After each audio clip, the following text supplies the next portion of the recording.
Washington approach, Pinnacle 452. We have the airport in sight.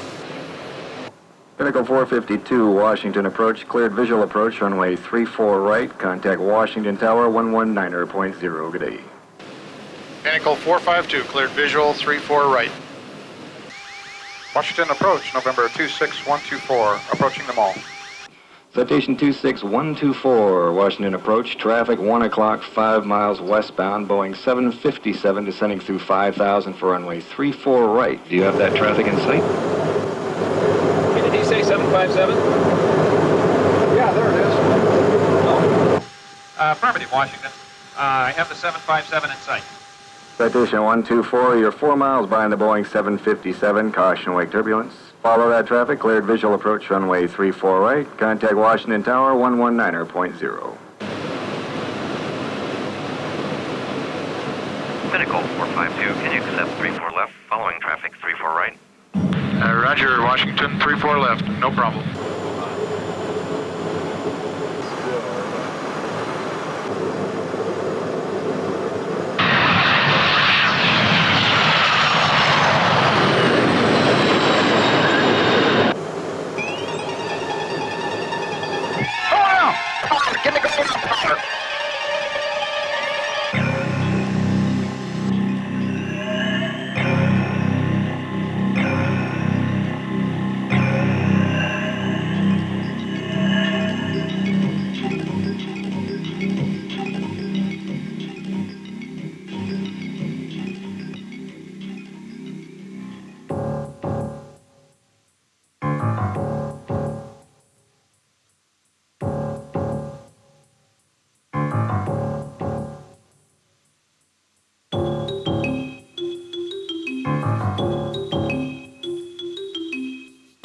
The introduction of wide-body airplanes in the 70s was instrumental in satisfying the public's desire for traveling.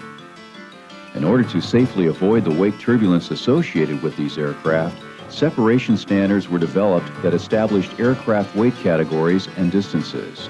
At that time, aircraft were easily categorized: wide bodies, B727, B737, DC-9, and others. As the aircraft within the categories increased in number and size, the potential for wake turbulence encounters increased as well.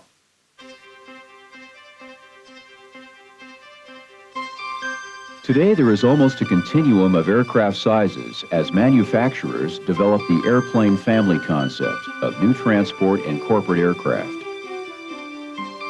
Airports of various sizes are handling increased air traffic that includes everything from heavy wide bodies to small business and recreational aircraft. Along with this increased mix of aircraft comes an increased concern about wake turbulence.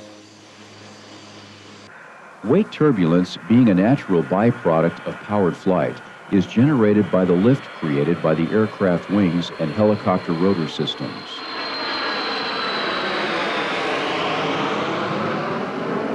It develops when air rolls up off the wingtips, forming two counter-rotating vortices.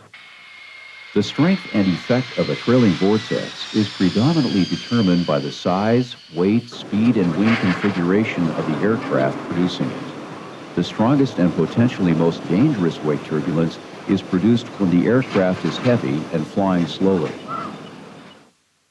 The vortices from larger aircraft sink initially at about 300 to 500 feet per minute to a maximum of 900 feet below the flight path of the generating aircraft. Vortex strength diminishes with time and is affected by atmospheric conditions and contact with the ground. In calm wind, as the vortices sink close to the ground, they tend to move laterally over the ground at approximately 2 to 5 knots. The vortices are strongly influenced by ambient wind. A strong enough wind will dissipate the turbulence. A light crosswind will decrease the lateral movement of the upwind vortex and increase the movement of the downwind vortex. A tailwind condition can move the vortices forward into the touchdown area. One of the most hazardous situations is a light quartering tailwind. Northwest 989, cleared to land. Horizon 466, Seattle. The location and strength of wake turbulence still remains fairly difficult to determine and usually invisible to both the pilot and controller. There are, however, some basic recommended procedures which can be used to assist pilots in avoiding the preceding aircraft's wake. Your aircraft's performance and capability should be considered when applying these procedures. When landing behind a larger aircraft on the same runway, stay at or above its flight path, noting its touchdown point and landing beyond it. In the case of parallel runways closer than 2,500 feet, landing behind a larger aircraft requires the pilots to be aware of possible wind drift towards their runway. Stay at or above the larger aircraft's flight path and note its touchdown. If you are landing behind a larger aircraft on crossing runways, cross above the larger aircraft flight path. If the larger aircraft is departing on the same runway, note its rotation point and land well prior to that point. Here, the larger aircraft is departing on a crossing runway. Note the rotation point. If it is past the intersection, continue your approach and land prior to the intersection. If it rotates prior to the intersection, avoid flying below the larger aircraft flight path. Abandon the approach unless you can land well before the intersection. Be alert for any critical takeoff situation which could lead to a vortex encounter. In takeoff situations, note the departing aircraft's rotation point and rotate prior to it. Be sure to evaluate aircraft performance and determine if it is possible. If necessary, or there is any doubt, delay the takeoff. After takeoff, continue your climb above and upwind of the larger aircraft climb path until turning clear of its wake. Avoid any headings which will place you behind the preceding aircraft path. In the case of an intersection takeoff on the same runway or parallel runways, be alert to adjacent large aircraft, particularly upwind of your position. Avoid subsequent headings which will cause you to cross below a large aircraft path. In the case of an aircraft making a low missed approach or touch and go, wake turbulence may exist along the runway and in your flight path, especially if a light quartering wind exists. Leave an interval of at least 2 minutes before executing a takeoff after a heavy aircraft. If you are en route VFR and you observe a large aircraft above on the same track, avoid the area below and behind its path by adjusting your position laterally, preferably upwind. Here, Coach, 545 park, rate.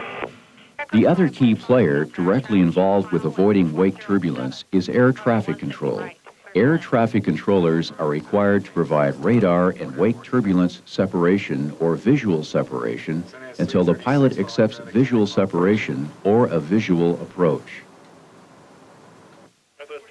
The primary considerations that affect the controller's ability to control traffic safely, orderly, and expeditiously are the types of approaches available, instrument flight rules or visual flight rules, mix of traffic, jet, propeller, or helicopter, traffic density, wake turbulence separation, and noise abatement requirements.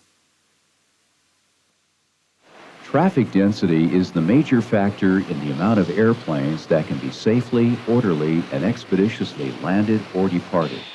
The busiest airports schedule takeoffs and landings based on weather conditions. Visual conditions and visual separation allow air traffic control to handle more aircraft in the traffic control system. Air traffic controllers can gain more flexibility in handling aircraft still under IFR control by clearing aircraft to maintain visual separation or a visual approach.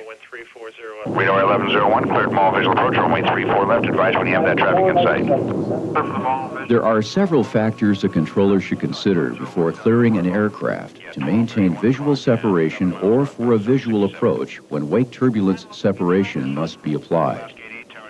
An aircraft upwind from a larger aircraft is unlikely to encounter any wake turbulence. However, it is not always possible or practical to have a smaller aircraft follow a larger aircraft on the upwind side. Another consideration controllers need to make is the flight path of the preceding aircraft compared to the flight path of the following aircraft. A steep descent of larger aircraft could create a hazard for smaller aircraft following on a normal descent to the same runway. As you can see, at some time, the smaller aircraft would be below the flight path of the larger jet. When practical, air traffic controllers should advise the following aircraft of the leader's steep descent. Faster aircraft following slower aircraft can create a serious wake turbulence problem by easily getting too close. The separation distance provides time for the wake turbulence to dissipate as well as descend. Intersecting runways can also create a hazard when a small aircraft is cleared to land on a runway where the flight path will take it through the flight path of a larger aircraft that was landing or departing on a different runway. The best method for avoiding wake turbulence is both pilot and controller awareness. Controllers must know where wake turbulence could occur and how it will affect other following aircraft. Crosswinds, steep descents, different airspeeds, and crossing runways are just some of the factors controllers should consider. Pilots also have to be aware of where potential hazards exist. Sometimes giving a caution wake turbulence advisory is not enough. The pilots need to know if the aircraft they are following is on a steeper than normal descent, is flying slower than they are, or if it is landing on another runway. If there is a potential for wake turbulence hazard, the controller needs to inform the pilot of it and allow the pilots to adjust their flight paths accordingly. Conversely, it is the pilot's responsibility to keep air traffic controllers informed of flight profiles outside of the normal operation. When it's operationally beneficial, air traffic control may authorize the pilot to conduct a visual approach to an airport or to follow another aircraft in VFR weather conditions. The pilot must have the airport or the preceding aircraft in sight before the clearance is granted. The pilot is solely responsible for avoiding wake turbulence. The task of maintaining proper visual relationship with the lead aircraft in order to remain at or above its flight path becomes greater and more complicated when aircraft of different sizes and speeds approaching from various altitudes and directions are involved. Changing from an instrument approach to a visual approach and landing, when conditions permit, is routinely accomplished. The pilot's situational awareness up until the time of transition from IMC to VMC is usually limited to information received from radio communications. So that's 210 traffic is 12 miles east of the mall is a Boeing 757 for 34 right. Caution possible wake through. While ATC will issue information and cautionary instructions, the pilot must be prepared to determine the traffic situation and apply proper avoidance procedures. In order for pilots to avoid wake turbulence by staying on or above the flight path of the leader aircraft, trailing pilots must make some assumptions on where the leader has flown, since there is no available visual reference to indicate this. The use of visual glide slope indicators such as VASI or PAPI or instrument precision approach aids will assist in establishing and maintaining a normal approach flight path.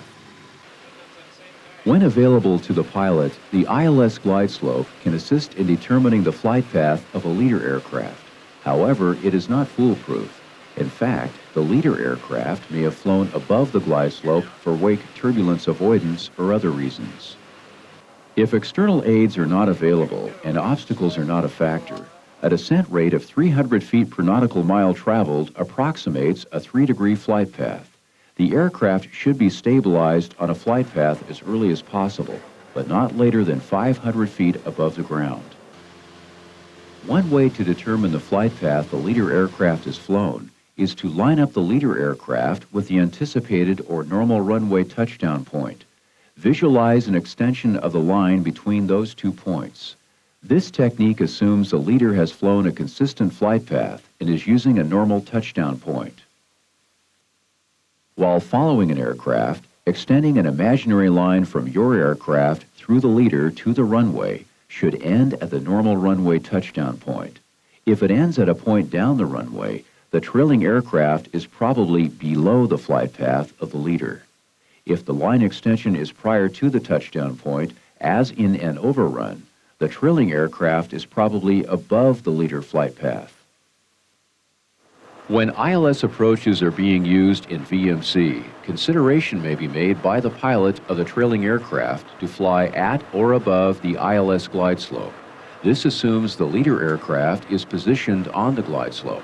However, this assumption is not always valid. Pilots should be cautious of leader aircraft intercepting the glide slope from above. A nose-high pitch attitude of the leader aircraft should not be used as an indicator of flight path because pitch attitudes vary among aircraft types and manufacturers. During crosswind conditions, pilots may consider flying offset on the upwind side of the localizer center line as a means of avoiding the leader's wake turbulence. This assumes the leader is flying on the localizer course. Pilots may also establish longitudinal separation from a leader aircraft so as to allow time for the wake turbulence to move or dissipate. Judging in-flight distances is not always easy to do. United 60 on that, air traffic's at 10 o'clock, 4 miles northeast bounds of dash. Air traffic controllers are willing to provide separation distance information to pilots. They can also provide airspeed differential between aircraft if applicable. One technique available is for the trailing pilot to start timing the leader aircraft when it or its shadow passes a recognizable geographical reference point. Radio call points can also be used for timing references. After determining the amount of time it takes for the trailing aircraft to pass over the same point, convert that time into distance. Most heavy and large aircraft produce some smoke from tires during touchdown on landing. Pilots of trailing aircraft, upon observing the smoke, can estimate their own position from touchdown as well as determining a point to land beyond. Have them all in the airport in sight. We're sending in 22. Knowing the distance from the runway to an instrument final approach fix or an available landmark can be helpful in determining relative distances. There are multiple ways to increase separation distances while following an aircraft on final approach.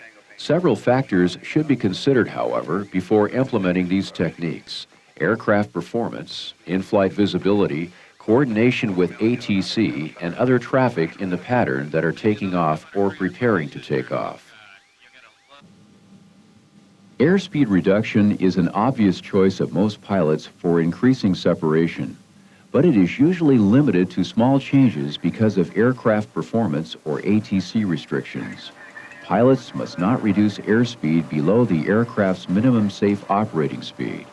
Be aware that recovery from an inadvertent wake turbulence encounter is more difficult at slower speeds. Performing S-turns is another way to gain separation. Flying a 360-degree turn will greatly increase the distance from the leader, but the impact on other aircraft may preclude its use. The decision to abort the approach or landing and go around is always an alternative for avoiding wake turbulence. Speedbird 87 Heavy, the traffic now 12 to 1 o'clock, 8 miles northeast bounds at MD 80 5500 for 3-4 left UC. Listening to all radio communications, not just those directed at you, can be helpful in providing information that can improve wake turbulence situational awareness. Prior to entering a visual pattern or initiating an instrument approach, radio communications between ATC and other airplanes can alert pilots on where they may fit in the landing sequence or what type aircraft they may follow. Northwest 263, saddle tire, good morning. Number 2. Takeoff and landing clearances for other aircraft provide pilots information that can be useful for spacing considerations as well as anticipating the location of generated wake turbulence. In other words, don't overlook any information that can aid your planning and flying an approach, takeoff, landing, or go around. The number of aircraft continues to increase each year for reasons that reach from the desire for greater recreational use to responding to commercial requirements. As this number has increased, so has the necessary support or infrastructure. We have evolved from few pilots to many pilots, from few air traffic controllers to many air traffic controllers. This situation, coupled with high air traffic density, creates an environment that requires pilots and air traffic controllers to cooperate in order to safely and efficiently conduct flight operations. Air traffic controllers should understand that many times the pilot's situational awareness is limited to information provided by air traffic until the pilot enters visual conditions.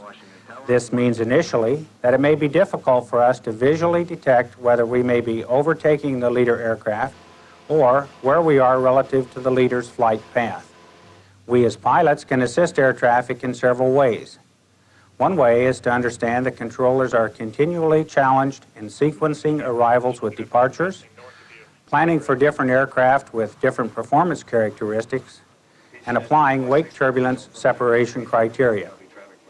If we initiate an unusual request or make a change in our flight operations from what is normally expected by air traffic, it will probably increase an already high workload for most controllers at major airports.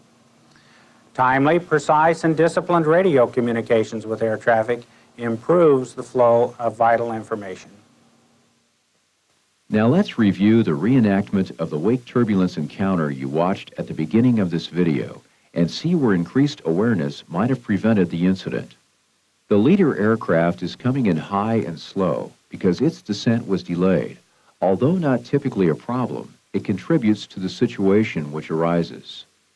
The citation should have been aware of the location of the 757's flight path and that the citation's current flight path would be below the flight path of the 757.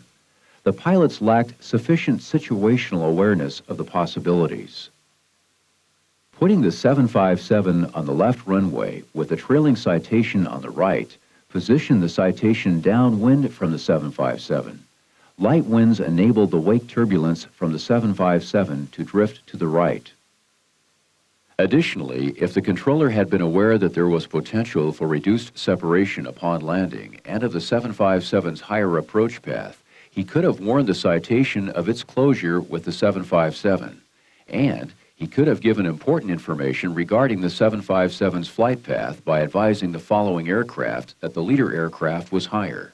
For example, your traffic departed the outer marker at 3,000 feet.